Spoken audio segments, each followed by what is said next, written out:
Bom dia a todos. Hoje eu quero falar aqui de um clássico que acabou de ser editado no mês de setembro pela Boitempo.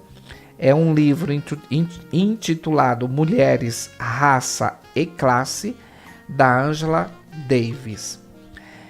Um clássico para o pensador Norberto Bobbio. É um intérprete único de seu tempo, com tamanha reserva de atualidade, que cada época e cada geração tem a necessidade de relê-lo e, ao relê-lo, de reinterpretá-lo.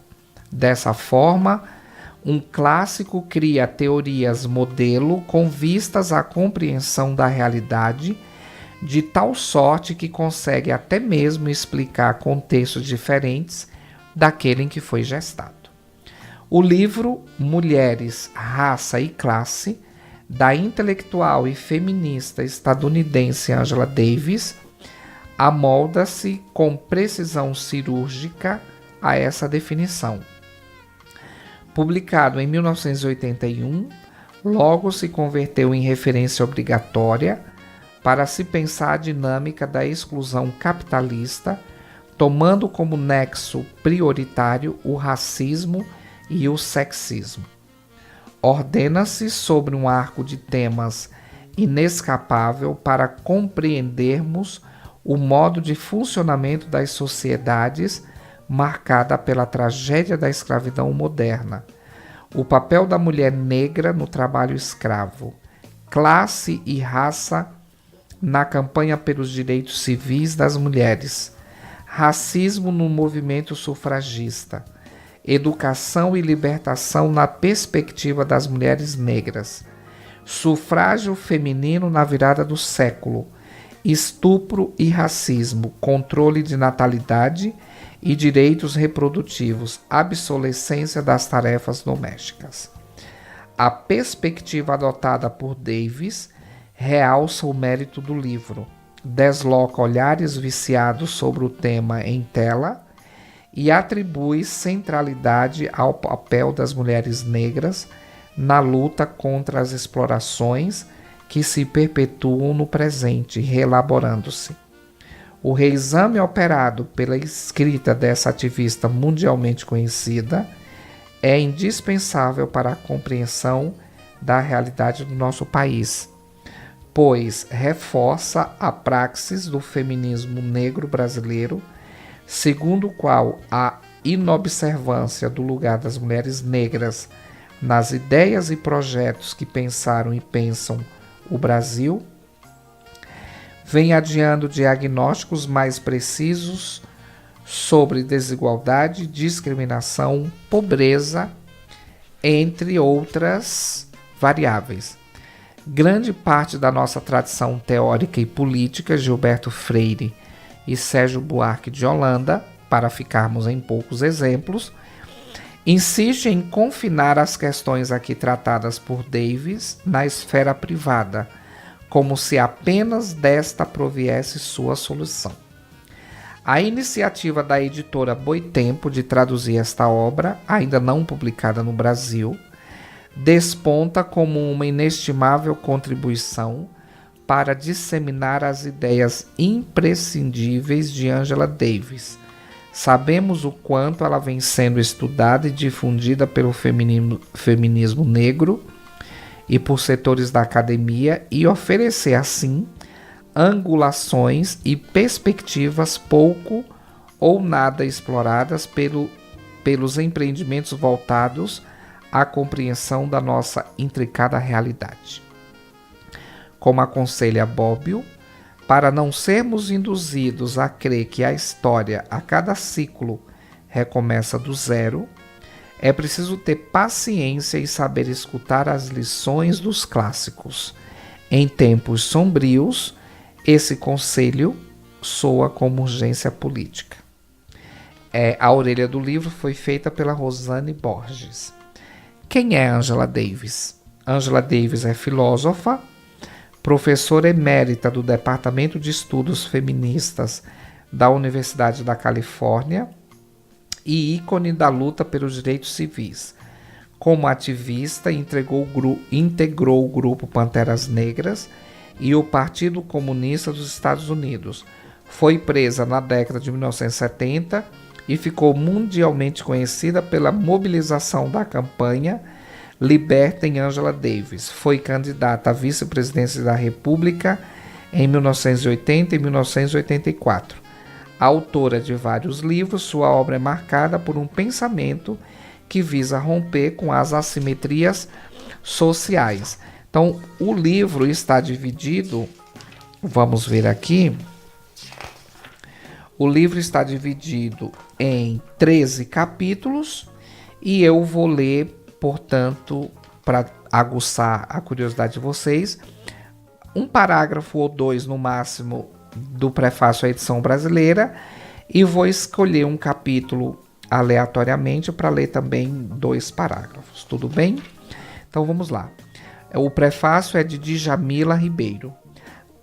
Angela Yvonne Davis é uma mulher à frente de seu tempo, e dizer isso não é afirmar que ela esteja desatenta às questões que afetam a sociedade em seu momento histórico. Ao contrário, significa apontar o potencial revolucionário de seu pensamento que nos inspira a pensar além e a sair do lugar comum. Nascida na década de 1940 no estado do Alabama, Estados Unidos, Davis mobilizou uma campanha mundial a favor de sua libertação nos anos 70.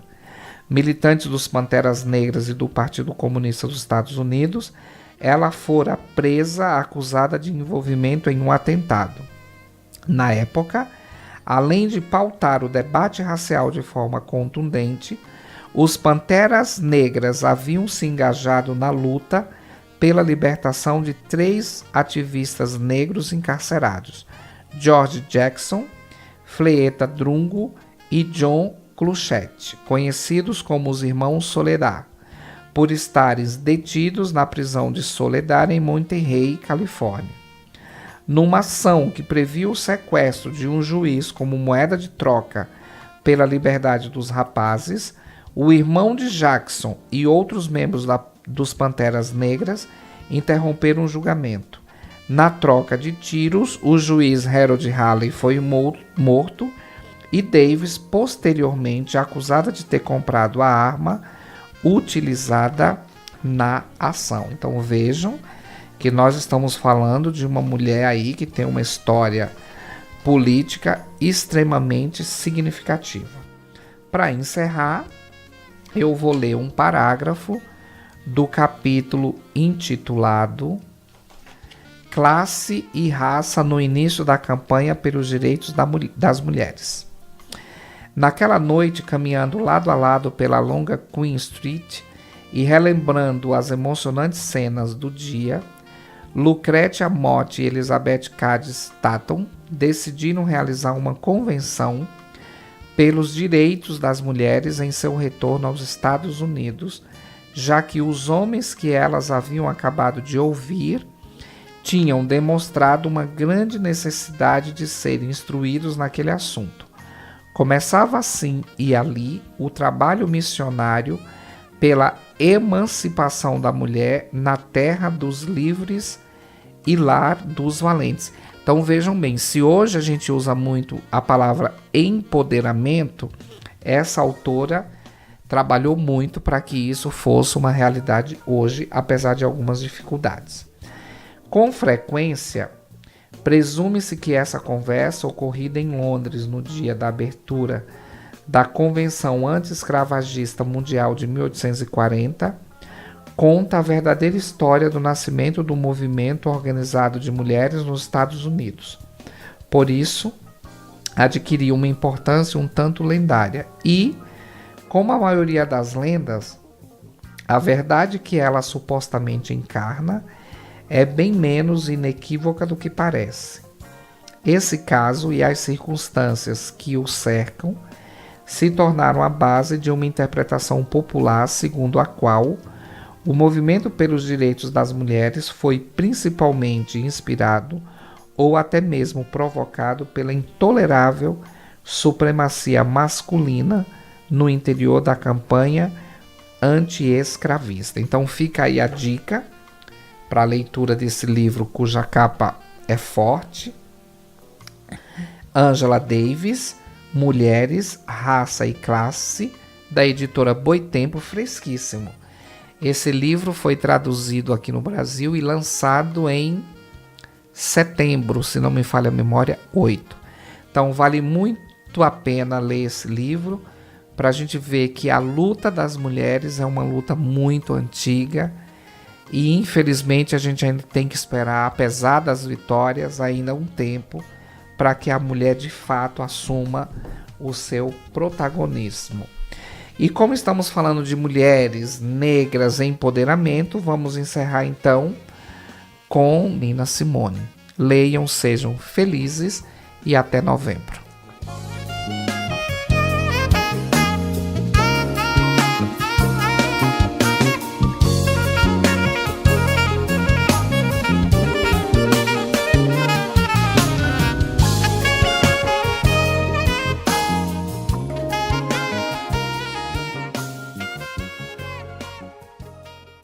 Don't try to blow out the sound for me, baby. I'm not asking for what I know can't be. All that I ask is a kiss a day, and I'll give you love that'll never away. Yes, I will. Yes, I will. I wouldn't ask you to lift up this great big world, baby. I'm not that kind of a girl.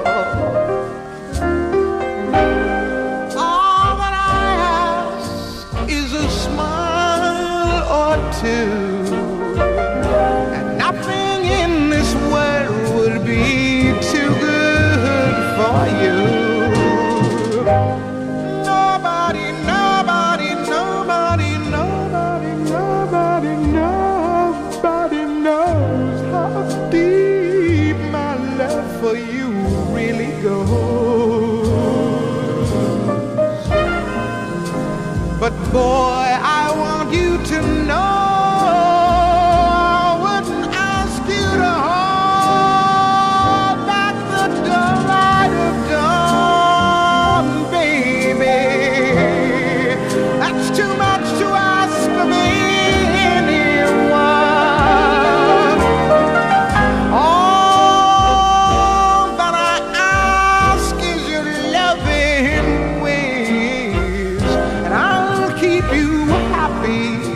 for the rest of your natural born days, baby. You hear me talking to you, I'll keep you happy. I'll keep you happy for the rest of your days.